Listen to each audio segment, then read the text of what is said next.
Moderating this panel, Collateral Damage, Factory Farming Impacts Beyond the Animals. As many people in this room are aware, beyond animal impacts, concentrated animal feeding operations also pollute air and water, have a dramatic impact on climate change, breakdown, and harm farm workers, nearby residents, and food safety. Many of these impacts disproportionately impact vulnerable communities, such as low-income communities, communities of color, rural communities, and immigrant communities. I'm really honored to introduce three outstanding intersectionally focused advocates in this area: Marion Endelman-Lado, Christina Stella, and Claire Fitch. Marion is going to be speaking first. She is of counsel at Columbia Law School's Environmental Clinic and the Poverty and Race Research Action Council. She serves as a lecturer at Yale University School of Forestry and Environmental Studies and has been a clinical professor at Yale Law from 2017 through 2018. There, she directed an environmental justice clinic focusing on civil rights enforcement in the environmental justice context. She previously served as a senior staff attorney at Earth Justice, and she holds a BA in government from Cornell University, a JD from the University of California, Berkeley, and a master's in politics from Princeton University. Then we'll be hearing from Christina Stella of ALDF. There she litigates on behalf of farmed and wild animals to protect them from the harmful impacts of industrial animal agriculture. Before this, she spent 5 years challenging industrial agricultural practices that threaten human, animal, and environmental health as an attorney with the Center for Food Safety in San Francisco. She earned her JD from Georgetown University Law Center. And prior to becoming a lawyer, Christina promoted sustainable food systems as the manager of a nonprofit partnership between small-scale farmers and communities with low incomes in Portland, Oregon. Then finally, we'll have Claire Fitch, who has a background in food systems, public health, and environmental ethics. Claire directs Farm Forward's outreach to institutions, food retailers, and food service companies to improve the welfare of farmed animals by aligning institutional food policies with consumer values. Prior to joining Farm Future, Claire was the Food Systems Policy Program at Johns Hopkins Center for a Livable Future, and also has a background in global food security. Claire has written extensively on issues related to animal agriculture. She holds a BA from Hamilton College and a master's in public health in human nutrition from Johns Hopkins Bloomberg School of Public Health. Thanks very much to our speakers. First, we're going to have Marion. Thank you.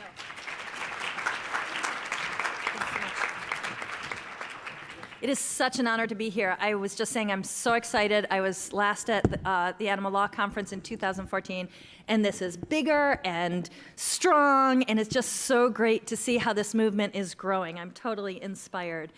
One part of my background I just want to put on the table is I'm really not an environmental lawyer. I practice in the area, and it gels with what I'm doing, but my background is as a civil rights lawyer.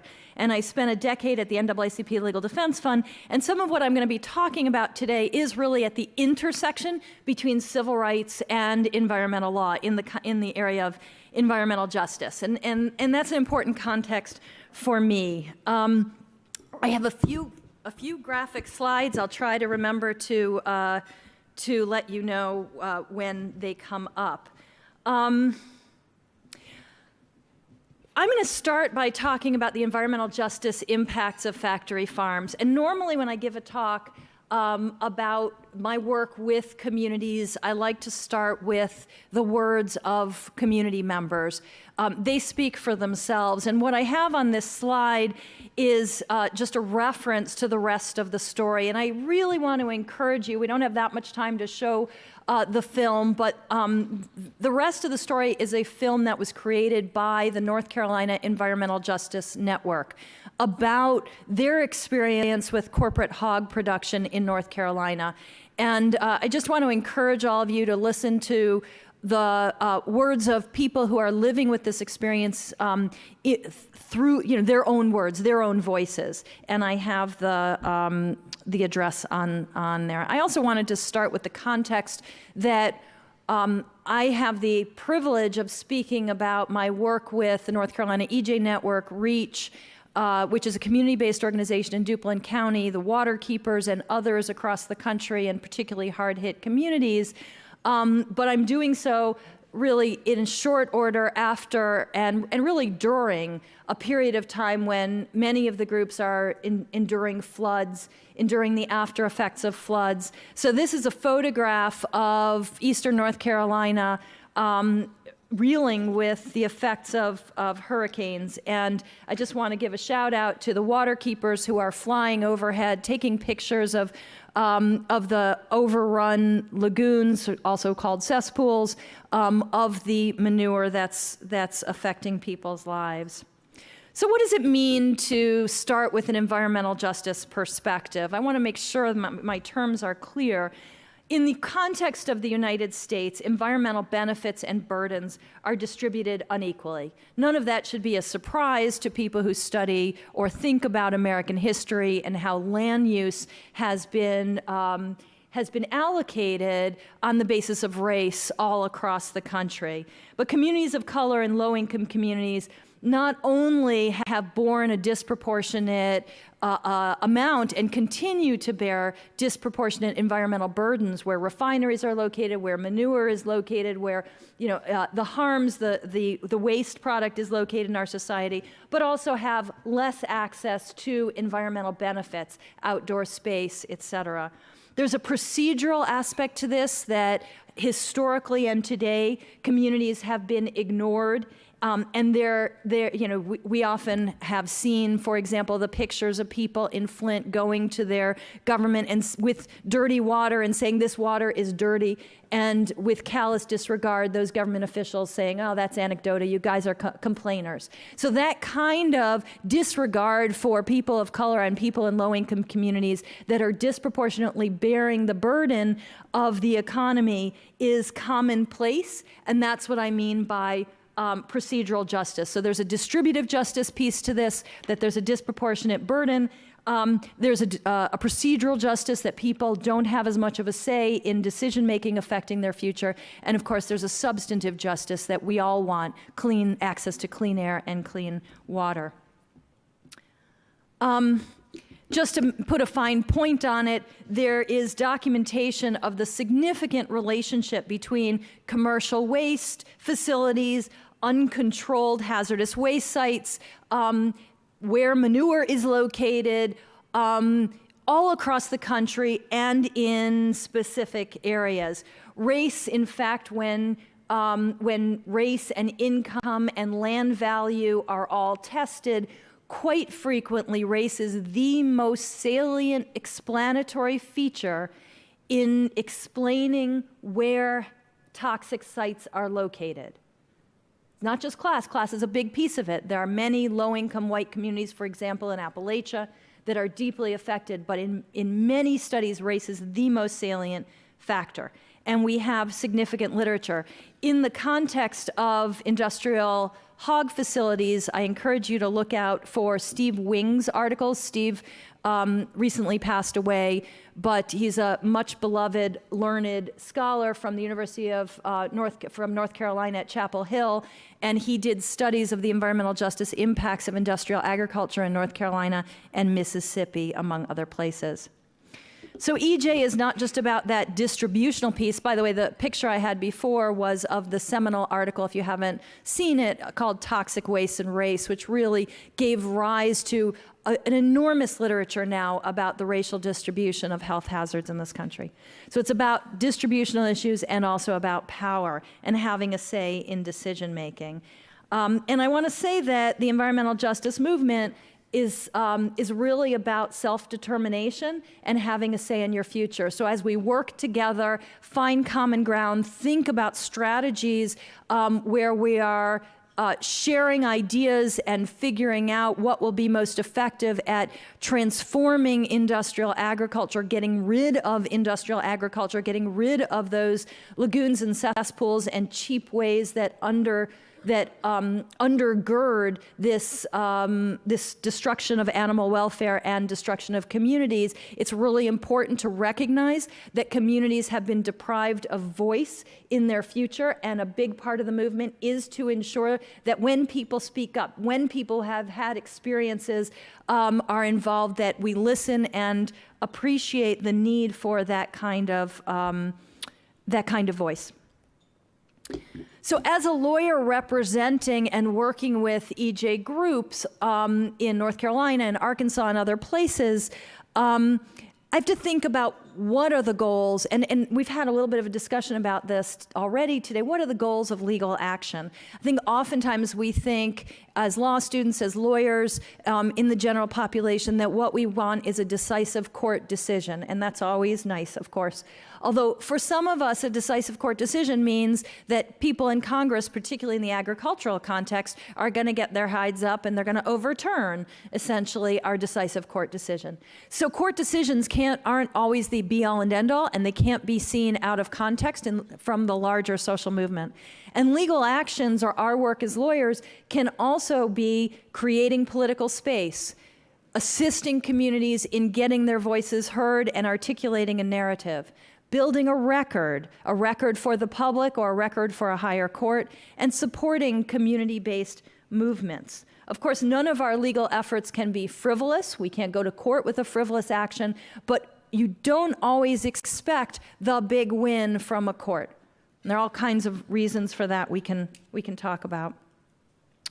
I'm going to nestle the strategy that I'm going to talk about, which is a civil rights strategy, in the context of the fact that there are so many other legal handles, none of which is comprehensive. And I'm going to leave it to Christina to go through all of these. There are tremendous gaps in environmental law. What are the standards? Do environmental laws even cover the type of emission that comes from a CAFO? What kind of vigorous defense is industry, the big companies, the Monsantos, the Smithfields, the Cargills, the Purdue's? What are their defenses? They're awfully vigorous, and oftentimes there's a limited applicability of these laws. So let me focus on this strategy that we've been using in North Carolina under civil rights law. And I should say I'm going to focus on Title VI of the Civil Rights Act of 1964. California has its own civil rights law.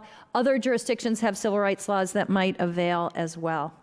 This is Title VI of the Civil Rights Act of 1964. It prohibits discrimination, exclusion, and denial of benefits on the basis of race, color, or national origin by any recipient of federal funds. Not just the use of those federal funds in a discriminatory way, but the whole program or activity can't discriminate. So if a state Department of Environmental Quality gets money from EPA, which they do, then they can't discriminate in their programs or activities.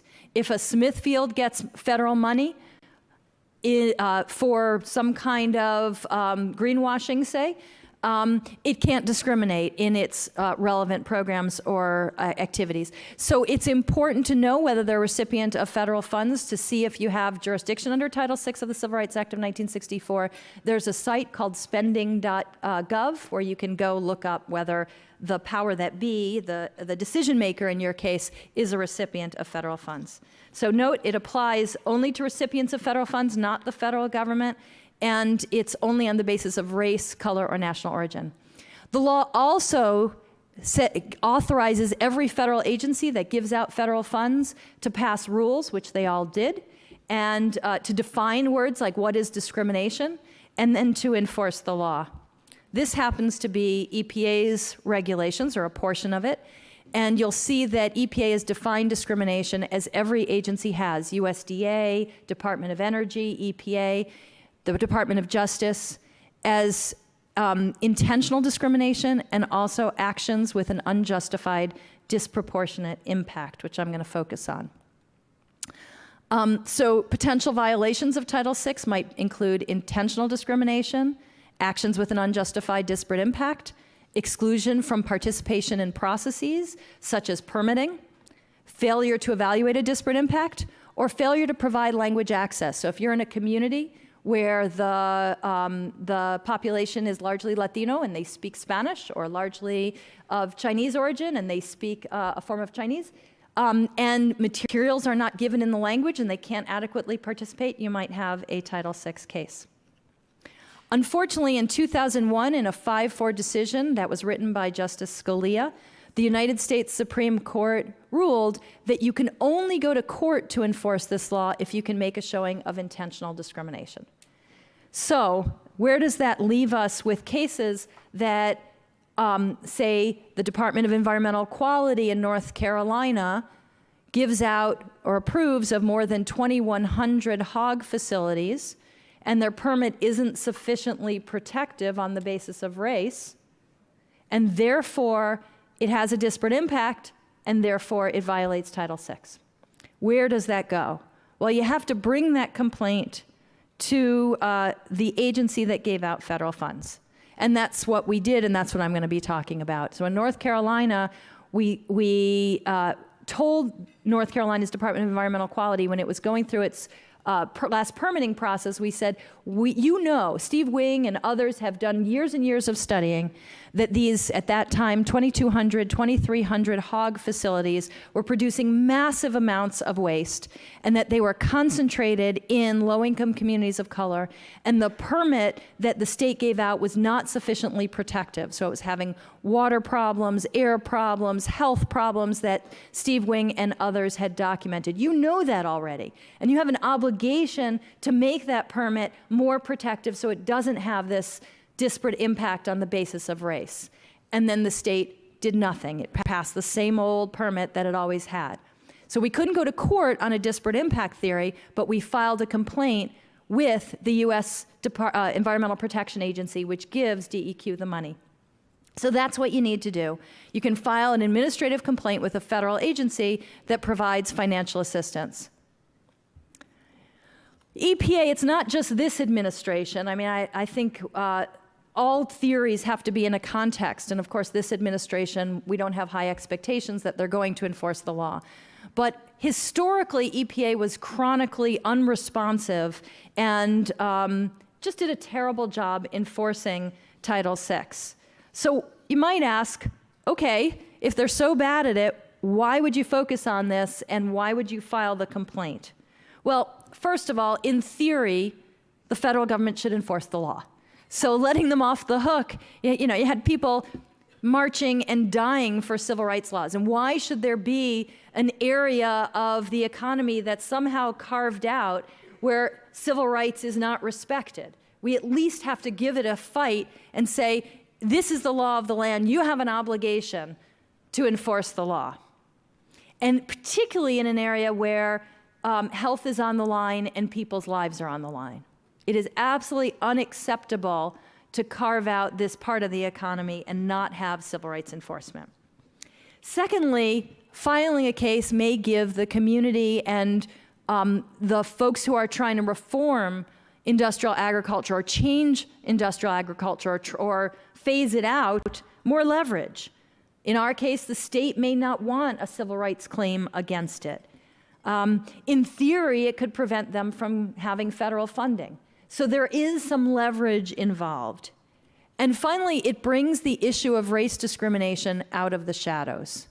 So for people in eastern North Carolina who are subject to the most heavily concentrated amount of manure in the country and perhaps the world, not only is it the most heavily concentrated of hog facilities in the country and the world, but also now there's an enormous amount of waste from poultry. So North Carolina is number 2 in the country in terms of hog production, number 2 or 3 in terms of turkey and chickens, but it's all located in eastern North Carolina. Well, poultry is through the middle plains, but hogs are all in eastern North Carolina.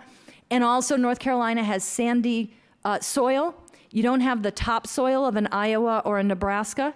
So you have all of this waste extremely concentrated in a small area, and it's devastating the community. Of course, you can also bring a Title VI claim at the same time you bring other claims. So this is not an exclusive approach. What is a disparate impact claim?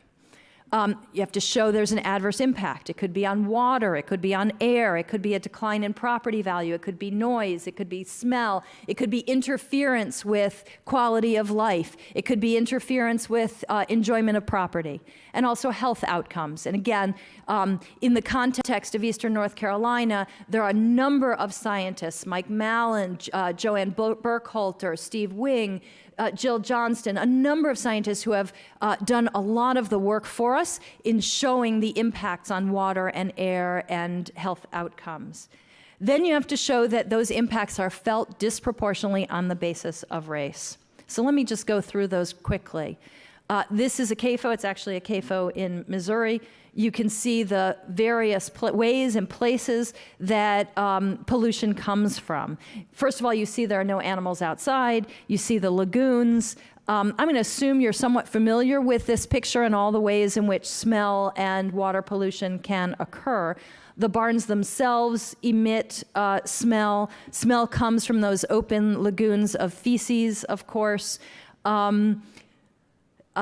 The lagoons in Eastern North Carolina are not lined with any kind of synthetic liner. Even synthetic liner can tear, but these are just, they have what they call farmer clay under them, so there's a certain amount of leachate that's coming out all the time. So the impacts on water and air for people living in the community are significant.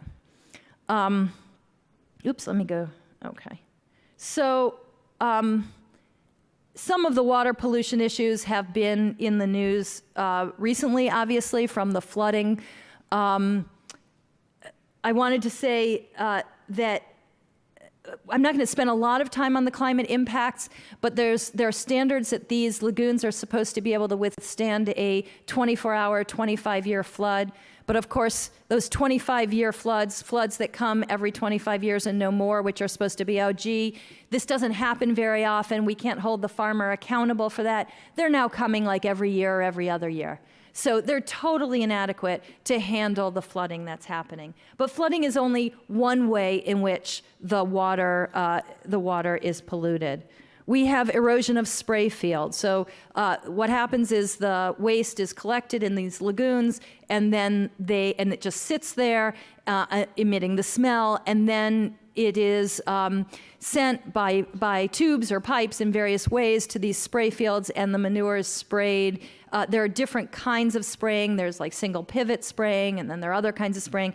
But they're sprayed on particular fields, and here you see the sprayer, and then you see the erosion, and the waste is just going down. And then in the bottom of the photograph, you can see Stockinghead Creek, and you see the waste just meandering because of gravity down to Stockinghead Creek. You get oversaturated spray fields, and so the manure that's being sprayed, this is the liquid manure that rises to the top. The solids kind of hang out at the bottom of the lagoons. But the liquid manure is being sprayed, and then it just stays on the land, and then it seeps down into both surface waters and groundwater. Very quickly, the next slide is a challenging one, so just a warning. The disposal of animals also is of concern. We have broken sprayers, that's a concern, and quickly air pollution. If you don't have these big ventilator fans, then the animals will asphyxiate, so they spray the pollutants, both nutrients and other pollutants out into the air, different pictures. Here are the sprayers. The first I had heard of this was the late 1980s, early 90s, when I was at the NAACP Legal Defense Fund, and people said, you know, we can't any longer go to our cars, we can't sit on our porches, our whole rural way of life is being destroyed because when they spray, the wind carries this mist over into our homes. Here are just some of the chemicals and their effects on community health and on individuals.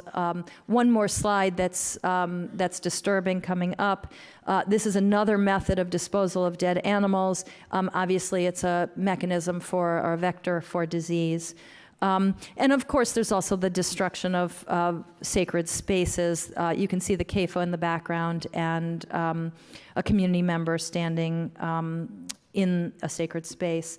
This is a picture, and this is the last slide on impacts. That tag, that little green dot in the middle, is where Brittany Johnson lives. The circle is a 3-mile circle, and each of the names is a hog CAFO. That's not even including the poultry.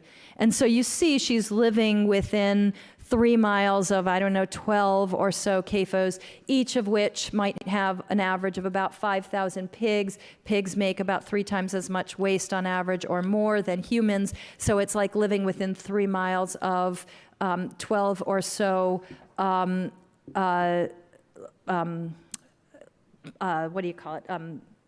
cesspools for towns of 15,000 people. Quickly, disproportionality. So that's all how you would show impact. Here's how you look at disproportionality. This is a map that was done by Steve Wing and Jill Johnston. The dots are hog facilities. Those dots would even be bigger if you were looking at how big the hog facilities were, if you scaled it. But you can see you barely can even find Duplin County and Sampson County under all those dots. But there is a relationship between where the facilities are located and historically disadvantaged. This is old slave country and old plantation country, and is still disproportionately people of color. So we filed a complaint, and we filed it with the EPA during the Obama administration on behalf of REACH, a local organization in Duplin County that has been working to bring people together to address these problems associated with industrial agriculture for years, and on behalf of North Carolina EJ Network and Waterkeeper, which itself is a wonderful collection or coalition of interests and groups. And we alleged a violation of Title VI of the Civil Rights Act of 1964. We originally tried to negotiate with the state. That broke down. The communities have historically also felt a huge amount of intimidation. There's a long story about the intimidation and why we filed a second complaint alleging intimidation and retaliation. EPA was largely unresponsive, as we had expected, given its history. And we had invited them to come to North Carolina and see what it's like there. Because when you go, you can't help but understand how this smell, how the number of facilities affects people, but they didn't come. So we came to them. And these are pictures of folks coming to visit EPA, and they talked about the problem. EPA then, pressured by people's visits, came to North Carolina, did a site visit, and right before the end of the administration, they sent a letter of concern saying that there are real questions about North Carolina's compliance with Title VI. As a result of that letter of concern, at the federal level, we obviously had a change of administration from the Obama administration to number 45. But at the state level in North Carolina, we also had a change of administration from McCrory to Cooper. And they said that they were concerned about the letter of concern and all of what our clients had been saying for so long. And they sat down and we went into alternative dispute resolution. And earlier this year, we came out with a settlement. So the settlement briefly says the Department of Environmental Quality would make changes to the permit, not all of what we wanted, of course, but some changes that is still subject to notice and comment, but there are some improvements in the draft permit, that they would establish various mechanisms to protect civil rights. They engaged in modest air and water monitoring programs and some other elements. So it's a win, and I'd be happy to tell you more about it. Obviously, it's only one step. Someone earlier was talking about incrementalism. It's very much incrementalism, but it was a win, and it got people talking to one another.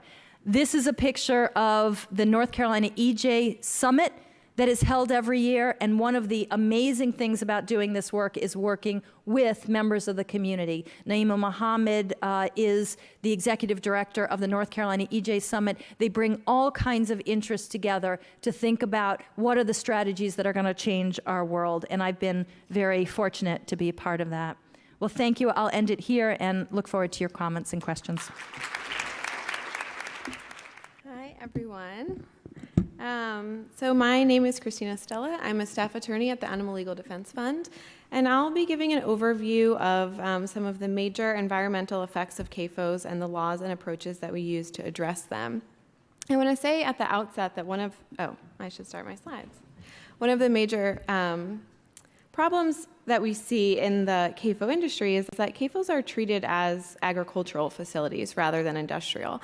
And so while we do have a pretty robust system or scheme of environmental laws in the United States, CAFOs are unique among other industries that are regulated by these laws because they're considered agricultural and not industrial. And in some cases, that's by design in the laws themselves. In some cases, it's the result of industry efforts through litigation to limit the application of laws to this industry. And in some cases, it's because agencies that are tasked with carrying out the laws create exemptions in the regulatory scheme, even where statutes should otherwise apply. So what I'll be highlighting is how we've used litigation and administrative advocacy to have CAFOs recognized as industrial, which they are, rather than as agricultural polluters, and to collect information that then we can use to call for regulation of this industry just like any other industry. And so for each kind of major environmental impact that I'll cover, I'll give an example of one lawsuit and one regulatory strategy that we use to address it. I should say I gave a variation of this talk recently and focused only on the exemptions for CAFOs, and it was very depressing. So today we're going to focus on solutions and things that we've tried that have worked. So we'll start with the National Environmental Policy Act, or NEPA, which I'm sure many of you are familiar with. It's really a foundational tool in our toolbox to address environmental effects of industrial polluters. It's an overarching law that's designed to consider all of the environmental impacts of a proposed federal action in a cumulative way. So it applies to major discretionary federal actions, meaning that it applies where the government has a choice among different actions it could take as opposed to being obligated to act. It requires agencies to analyze the environmental consequences of their proposed actions, to identify potential mitigation measures, to consider alternatives to the proposed action that might have lesser environmental impacts.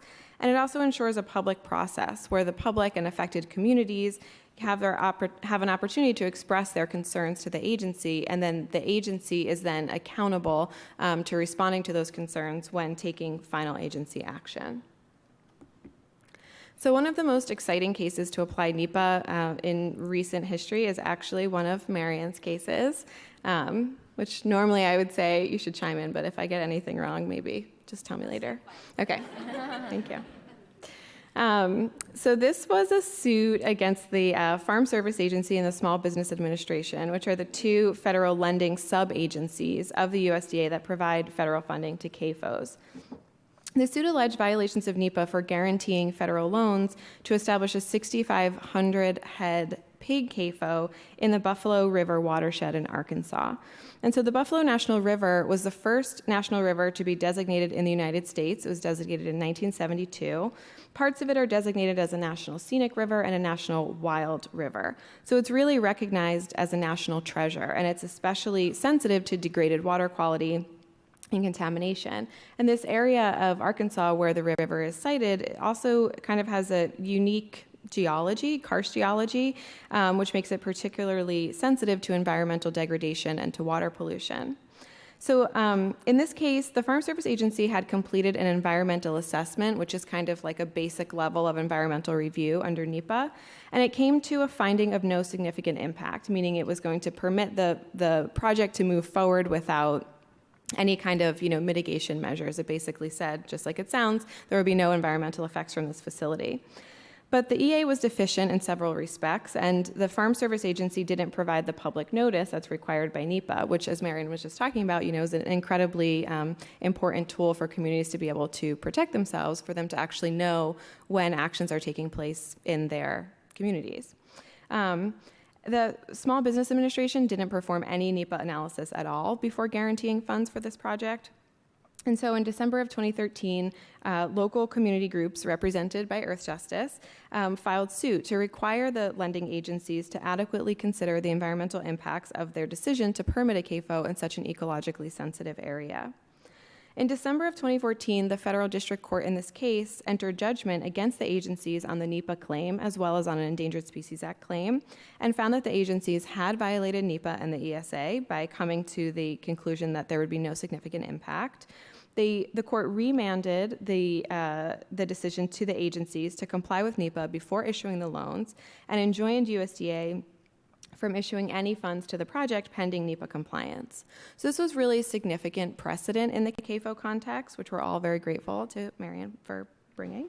It established that, CAFOs really do, and federal lending agencies really do have an obligation to consider thoroughly the environmental effects of their decision to permit CAFOs in certain locations, and, they have to consider the impacts with respect to the surrounding environment.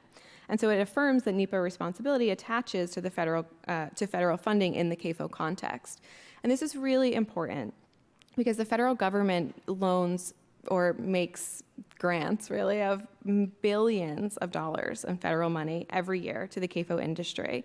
So it's really a big supporter and a driver of the CAFO industry expansion in the United States. So making sure that the government is considering the environmental impacts of those funding decisions is an incredibly powerful tool. And so in addition to this litigation, we've also tried administrative strategy in Arkansas because Arkansas is really ground zero for poultry production in the United States. The Farm Service Agency has approved hundreds of CAFOs in Arkansas alone just in 2016 and 2017.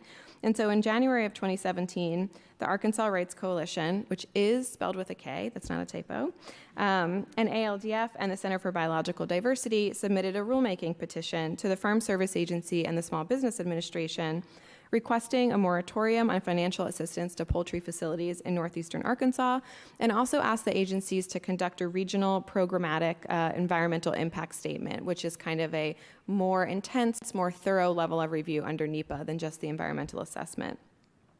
So essentially, we're asking the agency to consider the cumulative impacts of its individual funding decisions before taking any further action in the region. So we're still waiting for a response to that petition, and we will likely wait quite a while longer. But it does demonstrate, another way that we continue to pressure the lending agencies to consider the environmental impacts of CAFOs before continuing to lend federal money to them. So the next impact I want to talk about is air emissions, which Marian touched on, and I'm not sure how clear this slide is, but I guess suffice it to say that CAFOs emit many serious pollutants. They emit hundreds of gases, including volatile organic compounds, hazardous air pollutants, particulate matter, and greenhouse gases, primarily through animal digestion processes and manure decomposition, as Marian touched on. And so the gases that are emitted include really serious pollutants like ammonia, methane, carbon dioxide, and nitrous oxide. So one statute in the regulatory scheme with regard to air emissions is called EPGRA. This is the Emergency Planning and Community Right to Know Act. And this law requires the owner or operator of a facility to provide emergency notice to the local or state emergency planning committees whenever there's a release of a quantity of a hazardous substance that exceeds a reporting threshold that's set by EPA. And so ammonia is designated as an extremely hazardous substance subject to the reporting requirements under EPGRA. So that makes this law very relevant to, and on its face, applicable to the CAFO industry. And one thing that's really important about this law is it allows for citizen suits against the owner or operator of a facility for failure to submit the notice that's required, and it also provides for civil penalties and injunctive relief. And so the citizen suit provision specifically has the potential to be a really powerful tool because it empowers citizens to take action to protect themselves when there's violations of law without waiting for the government or some government actor to intervene and act on their behalf. So there's been tons of litigation around this law going back to 2007 at least. Originally in 2007, this is like the history in a very small nutshell. In 2007, there were a series of cases challenging EPA's attempts to enter into consent decrees with, on a case-by-case basis with different CAFOs, basically exempting them from compliance with the law. That was challenged in federal court, and then in 2008, EPA, rather than doing it on a case-by-case basis, issued a rule exempting large CAFOs from reporting under EPGRA.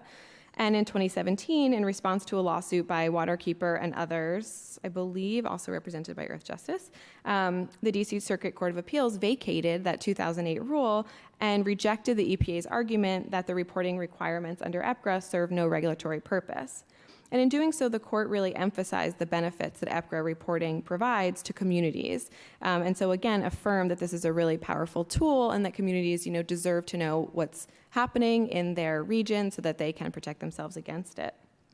So just 6 months after this really great DC court ruling, in October of 2017, EPA again exempted CAFOs from EPGRA's release reporting requirements, this time in a guidance document, not a rulemaking.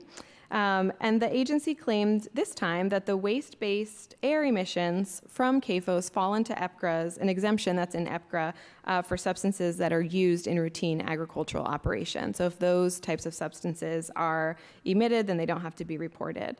And so last month, ALDF and a coalition of environmental, animal protection, and community health groups, again represented by Earth Justice, filed suit in federal court to challenge this exemption, both substantively and to challenge EPA's use of a guidance document rather than a notice and comment rulemaking process to promulgate the exemption.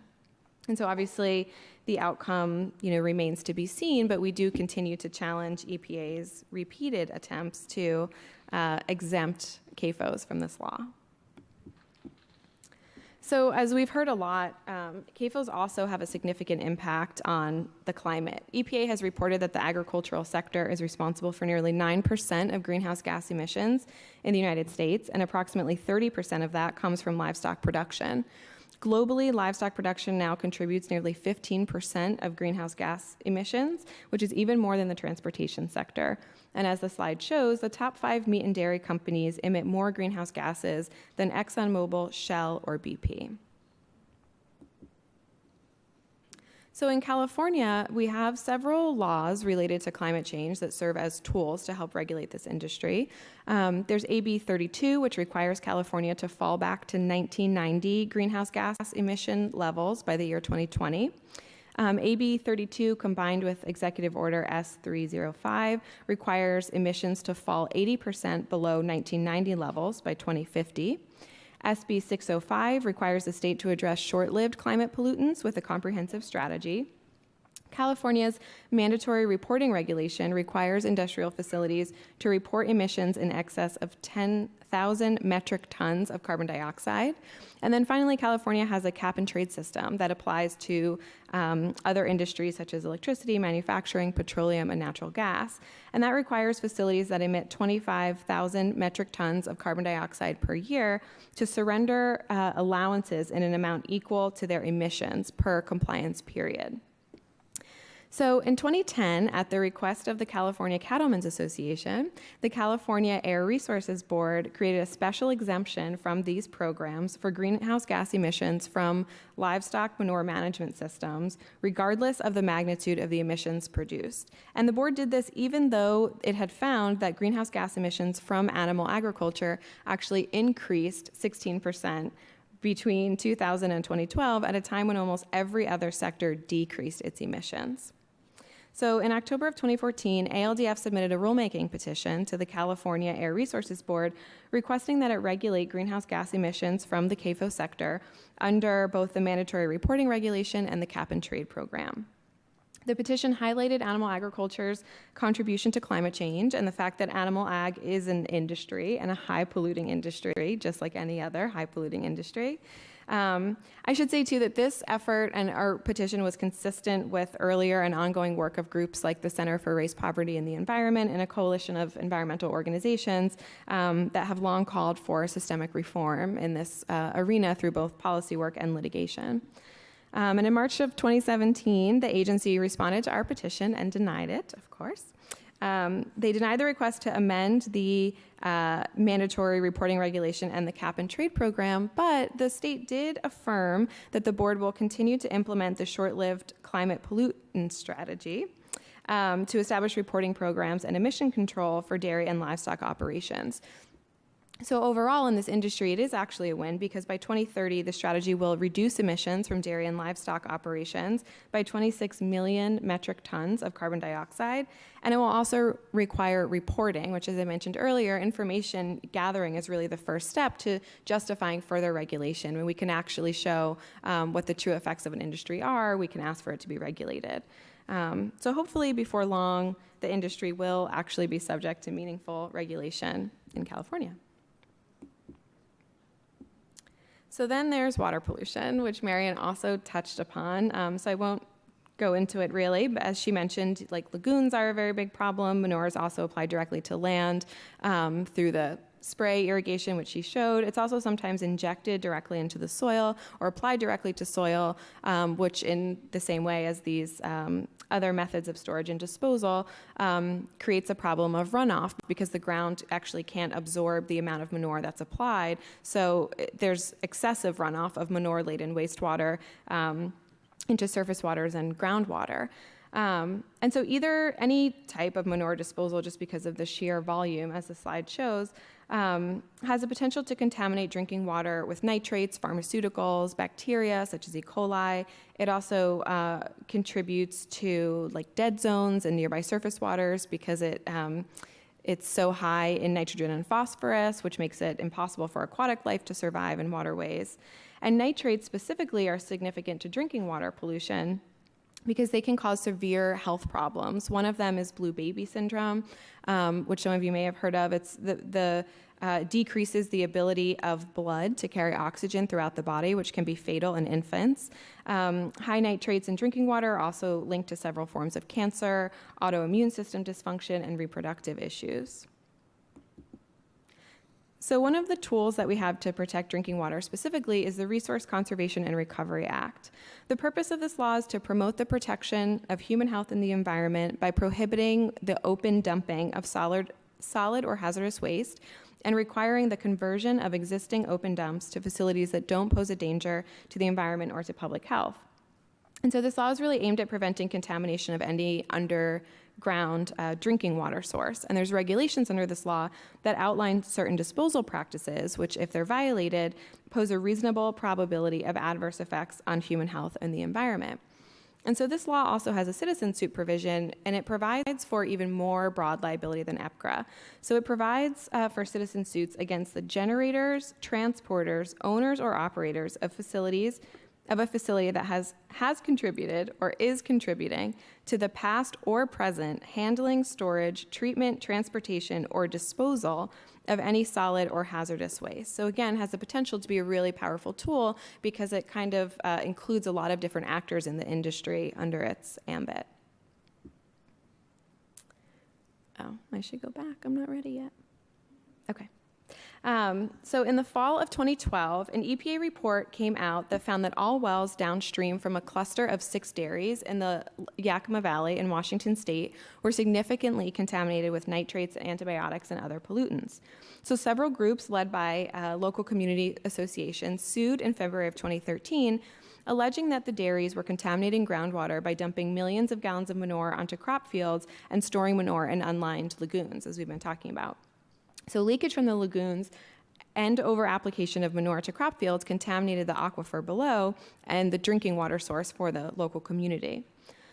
So in January of 2015, the district court in this case denied the dairy's motion to dismiss the suit and significantly held that manure from industrial farms should be regulated as solid waste under RCRA, and that RCRA applies to animal waste from industrial facilities. So this was a really groundbreaking decision in terms of, having CAFOs recognized as industrial polluters rather than as agricultural. So ultimately, this lawsuit settled in May of 2015, and it was a very successful settlement.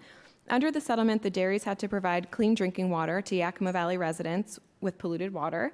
The dairies also agreed to implement sweeping changes to their operations that included installing double liners in their manure lagoons. They had to limit application of manure to their crop fields, make some other operational changes, and also be subject to additional groundwater monitoring. So again, that's the information piece that will continue to provide, will continue to empower the local community to take action against this dairy if it continues to pollute its waterway.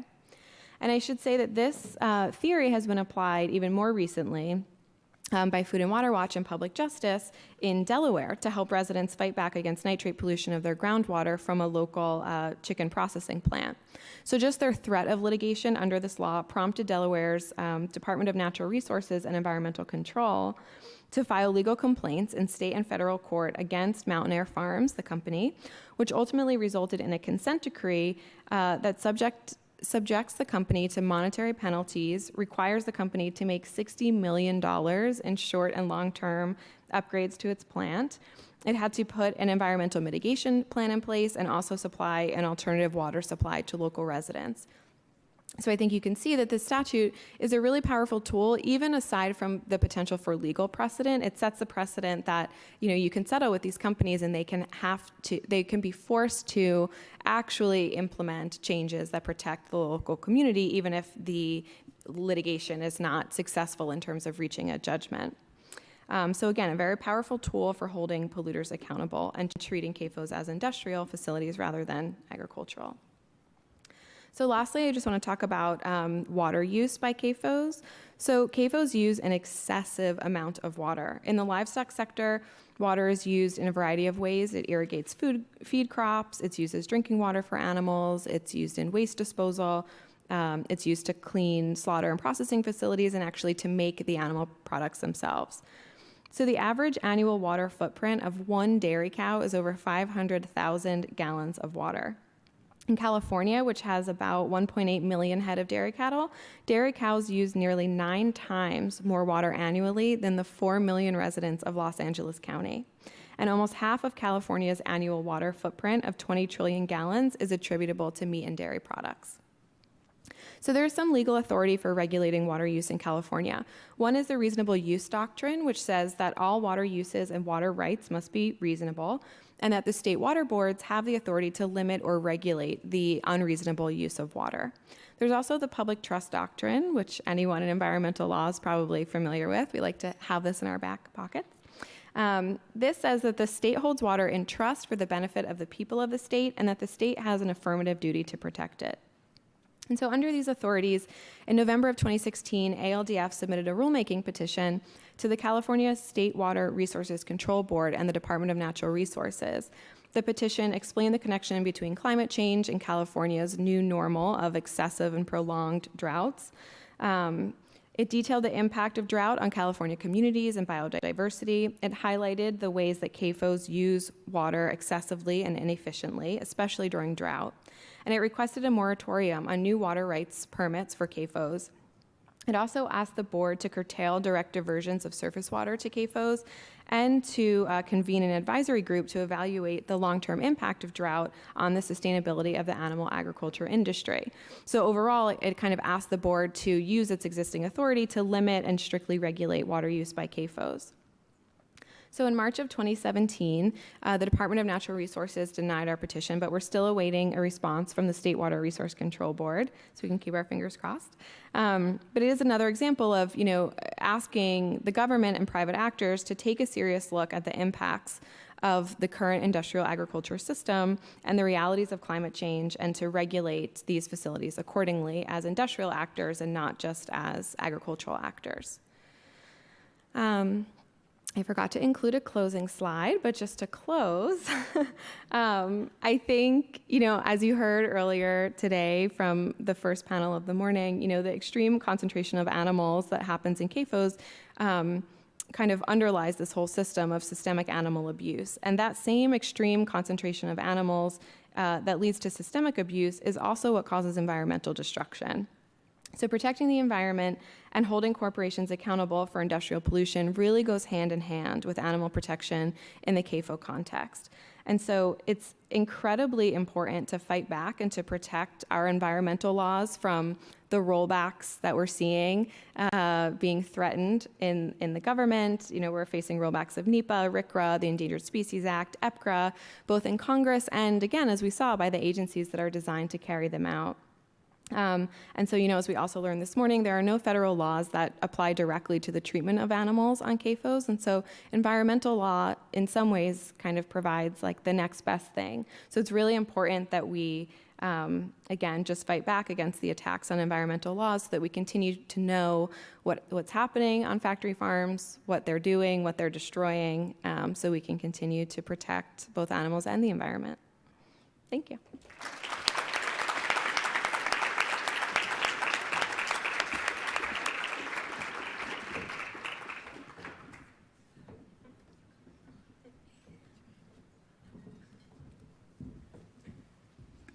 Hi, everyone. Thank you to the ALDF and to our moderator, Becky Jenkins, for inviting me to join you today.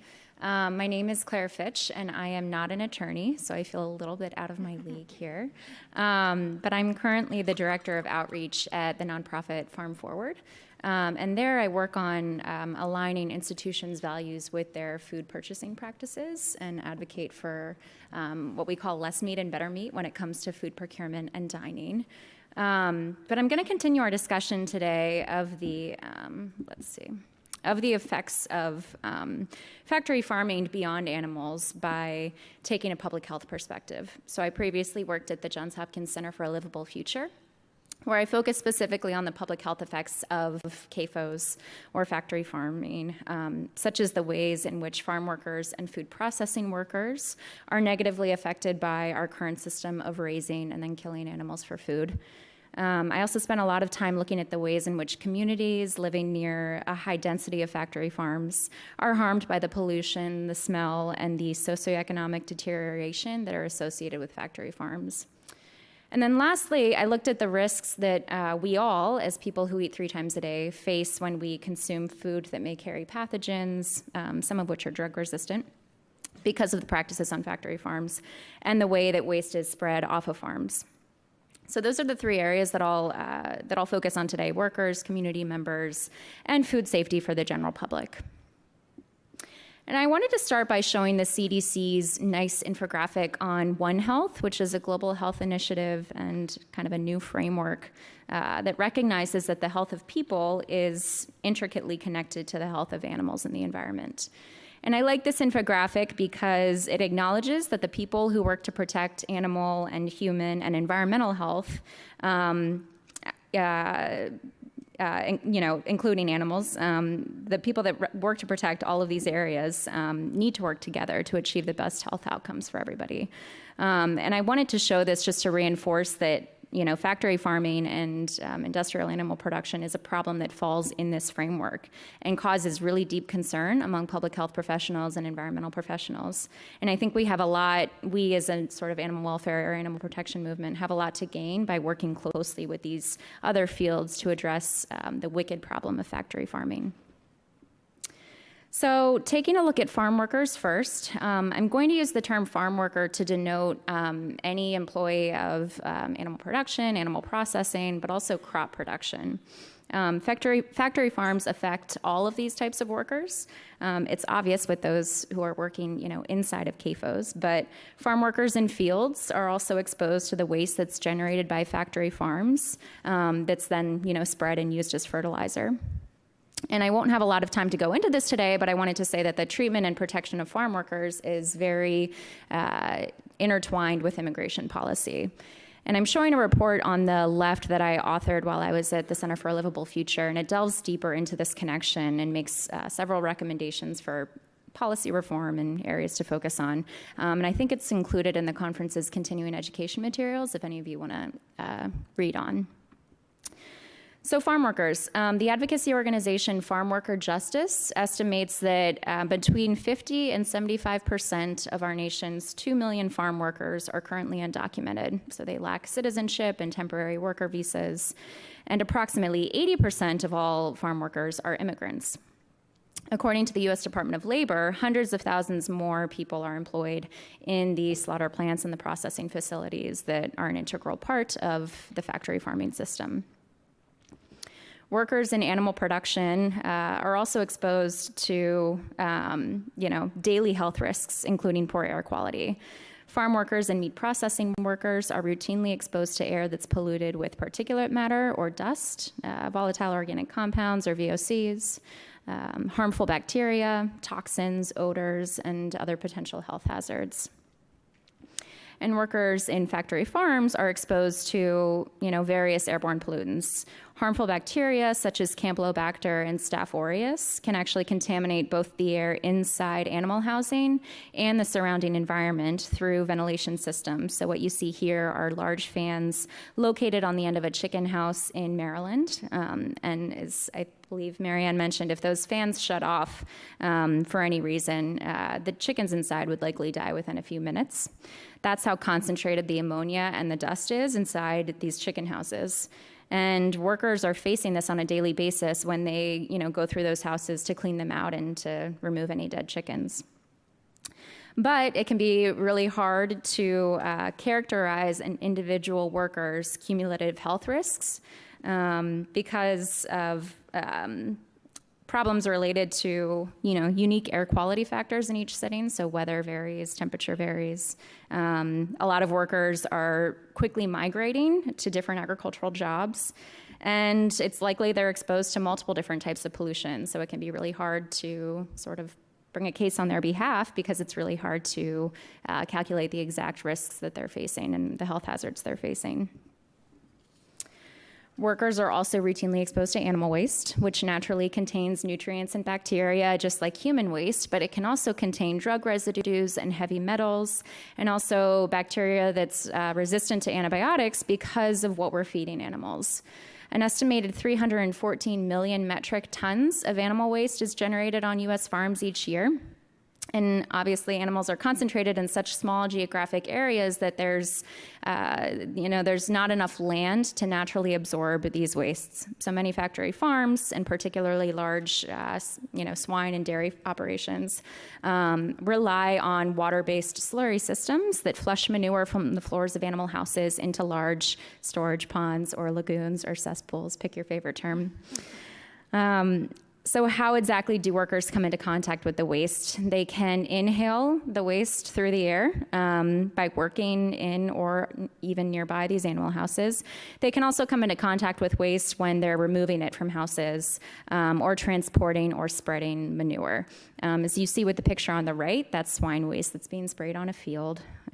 This is obviously problematic. Manure contains a whole host of potentially harmful bacteria and substances that the workers are then exposed to, but then they can also carry those bacteria and other contaminants back to their homes, their healthcare facilities, and their communities. Untreated animal waste is applied to fields that farm workers later work in. And by that point, many may think of it as fertilizer and something that's somehow less risky. But when left untreated, that animal waste can still make people who come into contact with it very sick. Salmonella that's introduced by manure can survive in soil for up to 230 days, which places field workers at risk of contracting an infection long after manure is initially spread on a field. So animal processing workers. Workers in processing plants face a different set of challenges or health risks. Processing plants are obviously designed for rapid slaughtering, cleaning, and packing of animal products. And the conditions are often unsafe and involve very loud noise, sharp tools, dangerous machinery, chemicals, and very hot water, and then fast-paced and repetitive and forceful tasks that can result in injury. The most common injuries in processing plants are cuts, strains, cumulative trauma, and injuries sustained from falls, though more serious injuries also occur as well, like fractures and amputations. And it's estimated that 29% of workers in meat and poultry processing are not U.S. citizens, though that's likely a gross underestimation. There's a lot of exploitation of processing workers, particularly in the poultry industry, which is concentrated in very rural areas, not by coincidence, typically in the Southeast and the Midwest, in order to reduce labor costs. In these places, there's typically limited unionization, there's a lack of social services in place for the protection of workers' rights, and there's very few employment alternatives. So this could be a presentation in itself, but I wanted to quickly mention social and mental health and how that comes into play. There are very high rates of psychological distress, substance abuse, depression, and suicide among farm workers compared to the general population. And this is likely affected by the low income, the limited education, the lack of medical care, the poor working conditions, and the substandard housing and frequent migration that farm workers are typically facing. Studies have also found rates of food insecurity as high as 82% among migrant and seasonal farm workers' households. There are many challenges to adequate representation, healthcare access, and legal protection for immigrant, rural, or undocumented farm workers. They lack the right to vote, or undocumented workers lack the right to vote, so they presumably have difficulty finding elected representatives who will advocate for their fair treatment and protection. There are also several examples of agricultural exceptionalism in the law, whereby agricultural labor is not subject to the same regulations as labor in other industries. So, for example, farm workers are not covered by workers' compensation in many states. They're typically not entitled to overtime pay under federal law. Youth agricultural workers they're exempt from the child labor provisions of the Fair Labor Standards Act. And farm workers are not covered by the National Labor Relations Act, effectively eliminating their rights to collective bargaining. Immigrant workers often lack adequate access to health care due to physical, financial, or cultural and linguistic barriers. And the Affordable Care Act may further exclude certain farm workers from obtaining health insurance, as temporary and undocumented workers are excluded from the subsidies that are available to everyone else. This limited access to health care can contribute to the underreporting and the lack of awareness of work-related injuries and illnesses and conditions of exploitation and abuse. And there are several challenges to litigating on behalf of undocumented or migrant workers, including workers' fear of deportation, the difficulty in some cases of proving causation, and arbitration clauses that appear in employee contracts. It's obvious that the health issues that are affecting farm workers and meat processing workers might have an effect on the safety of the food that we all eat. You know, we want the person who's picking the lettuce that we're going to eat or packing chicken, if we choose to eat chicken, to be able to go to the bathroom and wash their hands. We also know that there's already a labor shortage and that all of the 2 million farm workers that are in the US right now are really vital in building a reliable and a safe food supply. So if 50 to 75% of those farm workers are undocumented and are facing health problems and potentially even deportation, then what are we facing as consumers of the food system? So in our report, we argued that a path to citizenship is necessary in the long run to ensure a stable workforce and protect both the health of farm workers, but also the stability of the US food system. We also made several specific intermediary policy recommendations, including providing health insurance to agricultural and meat processing workers through the Affordable Care Act and other programs, revising labor laws to require overtime pay and minimum wage for all agricultural workers, mandating that employers provide workers' compensation for all workers, expanding and increasing funding for the National Institute of Occupational Safety and Health and for the Occupational Safety and Health Administration, or OSHA, increasing their funding, and then extending OSHA coverage to smaller scale farms, because some of these very large operations actually require very few people to work on them, and if it's fewer than 11 people, then they're exempt. We also recommended establishing funding at the state level for safe, adequate, and subsidized agricultural worker housing programs. Lastly, strengthening enforcement of human trafficking laws in agriculture. So lots of the problems affecting farm workers also affect communities that are located near CAFOs. This has largely been covered by my co-panelists, so I don't want to spend a lot of time here, but just to say that communities near CAFOs often face similar, if not the very same health risks, including air pollution and animal waste. The picture on your left here is of flies that are covering the windows of somebody who lives near lots of CAFOs, and those flies can carry bacteria on them as well. So it's not just a nuisance, it crosses the line into being a real health risk. The health effects of working in food production and processing often follow workers back to their homes and communities. Family members and communities of farm workers can face poor air quality, increased pathogen presence in and around their homes. And like I said, animal production is often concentrated in rural and low-income areas, and researchers have predicted that the fear of reprisals in areas where employment opportunities are limited may deter residents from reporting bad odor or health effects that are related to CAFOs back to their health providers or their elected officials.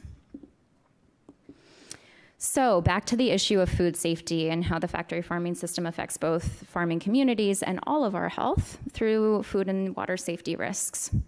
So one of the major routes is through animal waste, which can make its way onto the food that we all eat and into the water that we drink. There have been countless instances over the last few years of animal waste seeping into groundwater or running off into surface water that eventually makes its way into our drinking taps. In Iowa, for example, Des Moines Water Works is projecting to spend about $15 million to double the size of its nitrate removal system to combat the effects of large amounts of animal waste and fertilizer that are running down into the Raccoon and the Des Moines rivers.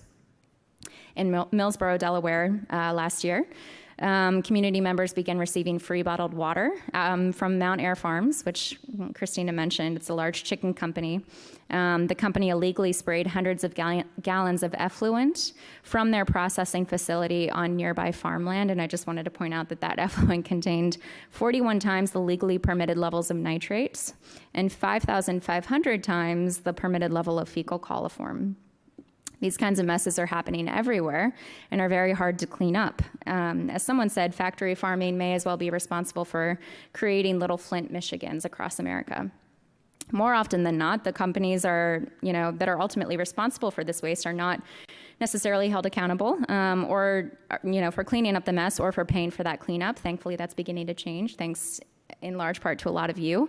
But these problems are repeating themselves, and oftentimes they go, the bill is not handed to the company when it's all said and done. I thought this quote from an article about groundwater contamination in Wisconsin painted the picture very well. It says, in Morrison, Wisconsin, more than 100 wells were polluted by agricultural runoff within a few months, according to local officials. As parasites and bacteria seeped into drinking water, residents suffered from chronic diarrhea, stomach illnesses, and severe ear infections. Sometimes it smells like a barn coming out of the faucet, said Lisa Barnard, who lives a few towns over and just 15 miles from the center of Green Bay. Tests of her water showed it contained E. coli, coliform bacteria, and other contaminants found in manure. And last year, her 5-year-old son developed ear infections that eventually required an operation. Her doctor told her that they were most likely caused by bathing in polluted water, she said. Last week, JBS recalled nearly 7 million pounds of ground beef that's tainted with salmonella. And this beef came from an enormous dairy operation just outside of Phoenix, where sick cows are more likely than healthy ones to be sent to slaughter for the beef market. As Joe Fassler wrote in New Food Economy earlier this week, dairy cows processed for meat turn out to be a kind of food safety blind spot. But I think there are likely blind spots in more places of our food production system than would make any of us comfortable. So there's also the issue of antibiotic-resistant bacteria that travels from farms to people through air, through water, through workers, and then also through our, the end product, which is food. Recent studies have shown a link between resistant E. coli from poultry products and drug-resistant urinary tract infections, demonstrating that it's very possible for people to develop resistant infections by consuming food that comes from factory farms or has come into contact with waste from factory farms.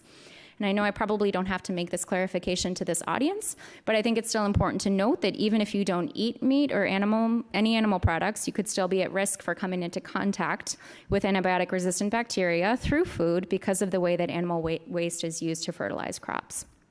The countless recalls of lettuce and spinach are a good reminder that the conditions in factory farms affect the safety of our entire food system and place all of us at risk for contracting potentially untreatable infections. So when it comes to policies that can help address food and water safety problems related to animal waste and to antibiotics, the major areas that I would point to include obviously reducing the number of animals raised to reduce the volume of waste that's generated. But to get a little bit more specific, considering the geographic density of CAFOs in an area before permitting any new CAFOs or an expansion of CAFOs, requiring improved waste handling and storage methods, monitoring air pollution in order to be able to act accordingly if harmful pollutants are found in the air. And then when it comes to antibiotics, it would be strengthening FDA guidance to eliminate antibiotic use under the guise of disease prevention, and encouraging marketplace changes such as institutions and companies coming on board to restrict antibiotic use. And I just want to say it would be great to see some of those commitments made in species other than chickens, because that's where a lot of that work has been focused. So in conclusion, labor, environmental justice, food safety, and public health issues are intricately tied to the way that we raise animals for food. But I think the trend toward a broader, more intersectional perspective among the animal welfare movement and the field of public health can help address these issues through litigation, thanks to you guys, policy reform, and through more advocacy, an advocacy approach like corporate and educational campaigns. So thank you. If we don't get to any questions, please feel free to shoot me an email. I'm happy to send along any more information or answer questions there. Thanks.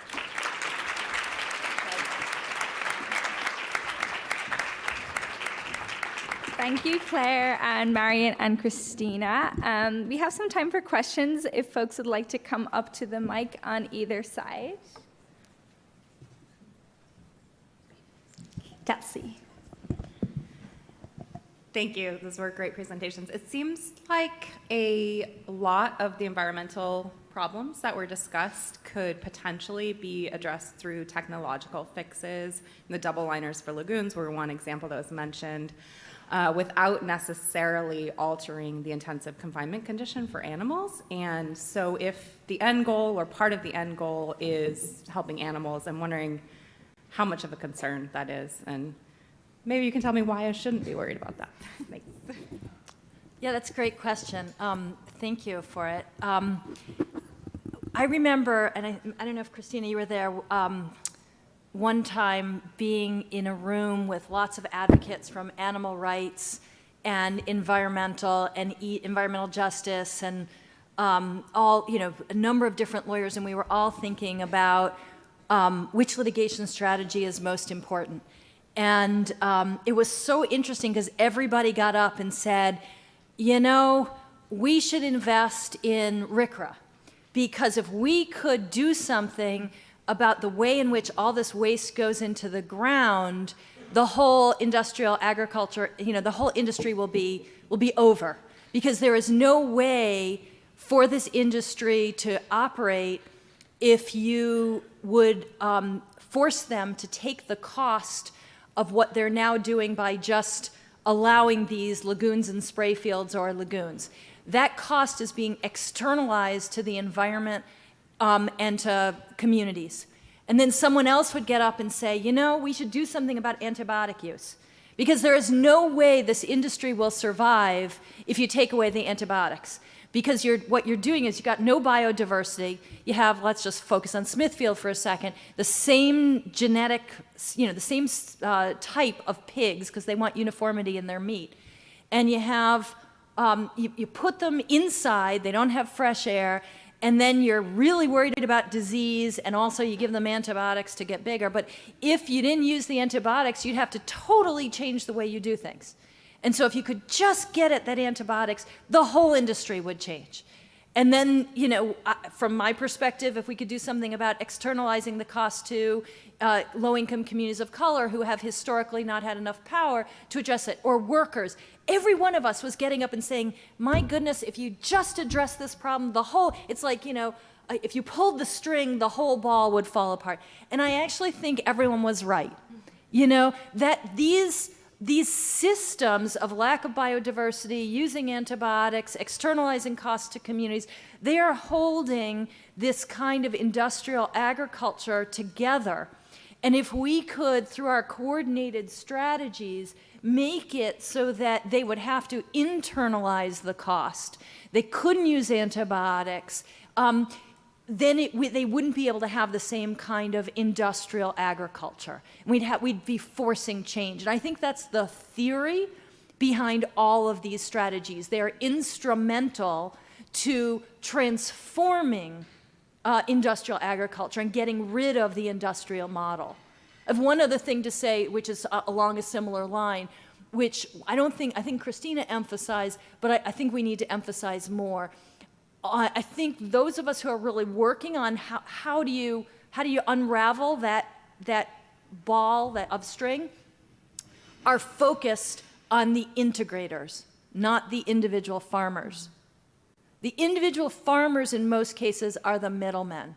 Some of them just barely holding on to their land, and they have this contract with the Purdue's, and just to make sure I explain my terms, the integrator is the Smithfield, the Cargill, that actually owns the pigs, owns the chickens, and says to the farmer, you raise these chickens or you raise these pigs from weaning to finish or whatever else. And then we pick up our pigs. We're telling you, you use our pigs, you use our feed, you take out a loan for $4 million, all these things. You do it exactly the way we want you to do it, and then we'll pick up the pigs and we'll take it to our slaughterhouse and we'll take it and then we'll put it on the market. That's vertical integration.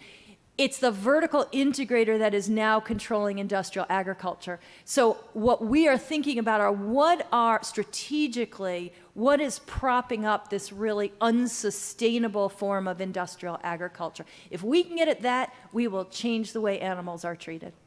Thanks.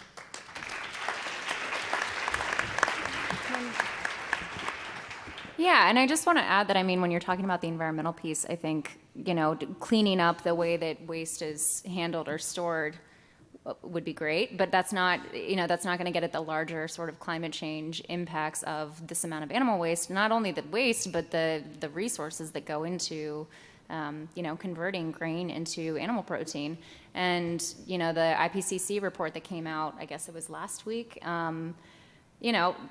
which projected awful, dire, and rapid consequences of climate change if we don't make, huge adjustments right now. There's a lot of good follow-up, I think, among the food sustainability community this past week, and a recent journal article that came out, I know Walter Willett from Harvard was involved in it, but it basically recommended, people need to be eating meat less than once a week, and we need to adjust our national dietary guidelines to come in line with that in order to avoid the most dire consequences of climate change. So I think, just addressing, I don't think there is one technological fix that the industry can make to the way that waste is handled that will address the broader environmental impacts that people are really starting to talk about now, and it's starting to become mainstream. So I think the scales are starting to tip just a little bit more on the environmental piece. Priscilla? Thank you so much for such a wonderful panel. This question is for Christina, and then if I have time after you answer this one, I might have another one, but we'll play it by ear. So with the Cow Palace, which is just a hilariously dumb name, but with the Cow Palace case, you mentioned that it was settled and that they have to do these improvements and make some changes. Was there a timeline on when those changes need to be enacted, and how does enforcement happen in those cases and settlements if they don't comply? Thank you. That's a good question. There is a timeline. Do you know what it is? I don't remember what it is. But it didn't give them long to act because, clearly it was an emergency situation, and a lot of the, measures that they were being required to take by the settlement agreement were very long overdue. And also just knowing the attorneys who litigated it, I can't imagine that they would have let the companies have too long. But then by virtue of it being a settlement agreement, if the dairies don't comply, then the parties can go back to court to have the court enforce it. So there actually is a pretty quick and strong legal mechanism for making sure that the terms are actually being complied with. Thank you. I'll let him answer or ask his question, and then I'll see about mine. I also had two questions, but I'll alternate. Yeah. My first one is, how do you balance when you're litigating, settling versus going to trial and creating a larger legal precedent, right? Because on one hand, you want to balance the needs of maybe an individual or several communities that are impacted by this particular company, but then you may not get a, legal precedent that could apply to many other industrial agricultural centers. So how do you balance those two things? I'll start. You may want to jump in. You don't balance it, your clients do. That's the short answer. But the slightly longer answer is, hopefully when you start a case, particularly a case aiming for systemic change, you're talking to the clients about what the goals of the case are and thinking through, as a lawyer, part of your job is to think through what is likely to happen given the state of the law, and having a conversation ahead of time about, if this happens, what's your bottom line, or where do you want to go? And it's a little bit like the conversation in the last panel about, which I thought was excellent, about ballot initiatives. Do you try to get a ballot initiative that gets the whole ball of wax, or do you try to put something out that might be achievable and you build on that what you can achieve? A good case and a good relationship between lawyers and clients will begin that conversation very early on and then think it through. And in fact, you may learn more information along the way through discovery in your case, which makes you realize you have a stronger case and you should go all out and not settle for a little. Or you may find out you have defects in your case. There's a lot that can happen. Just one example of that is, we didn't talk about the tort cases in North Carolina. There are a whole bunch of nuisance cases, and they've been phenomenally litigated by the law firm of Wallace and Graham. And they have gotten, I think, 3 jury verdicts for hundreds of millions of dollars against Smithfield. Those are going after Smithfield, not the local farms. And Query, and there were 10 suits or so that they were rolling out. And Query, after you've won 3 big jury verdicts, all those jury verdicts are going to be reduced under caps on damages in North Carolina, but still very impressive jury verdicts. After you've gotten 3 good jury verdicts, if I were Smithfield, I would be asking those remaining plaintiffs if they're interested in settling. And so we'll see if they go forward with additional cases or whether there's a settlement in the works. So I think they couldn't have known that when they initiated the case. Yeah, I'll just add quickly too, with regard to the RCRA case, that case was a little bit unique because they survived the motion to dismiss and got great precedent on the application of RCRA to solid waste, and then went on to settle. But I think in those types of cases where you achieve a settlement that actually gives you everything that a court would have given you anyway, that in and of itself has precedential value, right? So those settlements were public. It wasn't like a closed door thing where they're like, let's just agree, you'll get some money, we'll walk away, and that's the end of it. So now that these settlements exist, like what happened in Delaware, where the same attorneys who litigated in Oregon came out and said, we're prepared to do the same thing, and look how it went there, and the companies, or the government in that case, immediately took action against the companies. But the settlements themselves, because they're public and because they require so much of the companies and achieve so much of what a court would be able to provide, I think they do have some precedential value. Let me just say one more thing about the RCRA case, which is that exemplifies some of what we've been talking about, including the importance of transparency and also the incremental approach. Cow Palace would not have been possible but for earlier complaints and monitoring. That there was a lot of groundwork that was done as a result of earlier monitoring, and they were able to build on that monitoring and then bring this case. And so it shows how sometimes you take one step and it's totally imperfect, and it could be a settlement or it could be something else, totally imperfect, but it gives rise to further steps. Time for maybe both of your final questions, unless anybody has any more.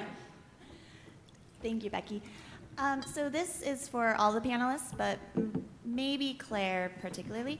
So in the last couple years, I've seen a lot of exposés and organizations like the Southern Poverty Law Center working on ending diversion programs within the prison system for sending prisoners or those who believe that they're going to treatment facilities, and really they're going to an area where they will work on a poultry farm every single day, and if they are harmed or can no longer work, then they are sent to prison. I don't hear about this nearly as often as with immigration or undocumented farm workers, especially in the AR movement as it relates to the treatment of the animals, since they are very they lack training. They don't even, a lot of them don't even know that they're going to this place. I wonder if you've heard any movement in stopping this or efforts being done, particularly in AR. And I kind of just wanted to mention it because this was news to me. I didn't know this was happening, and I'm not sure if there might be others in the room who don't know about this as well. Thank you. Yeah, it was news to me too, actually. And I've barely read any articles on it, which is extremely disturbing to me that the public doesn't really realize this is going on. So I'm actually kind of in the same boat as you are. I don't know if there's been any groups organizing to stop this. I've really just read those exposés that you're talking about. I'd be curious to hear if you guys have, Becky, if you've... We have time for one very quick question. Sure. We've talked a little bit about prosecution and also the low level of political power and economic power that many of the people working at these factories face. And is there a larger question of should we be going after a transient population that when these larger systems of abuse are taking place? Is it effective? We're talking about justice, even if individually, of course, their actions are wrong. But is that the kind of impact that we should be, approach we should be making, we should be doing? I'll give a quick response.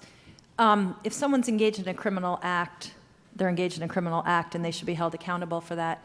In terms of making systemic reform, though, I think we need to go after the folks who are calling the shots and creating the pressure for these kinds of behaviors, and that's where my attention would be. Thank you. I think that's all we have time for, so thanks to the panelists and timekeeper, and thanks for the questions.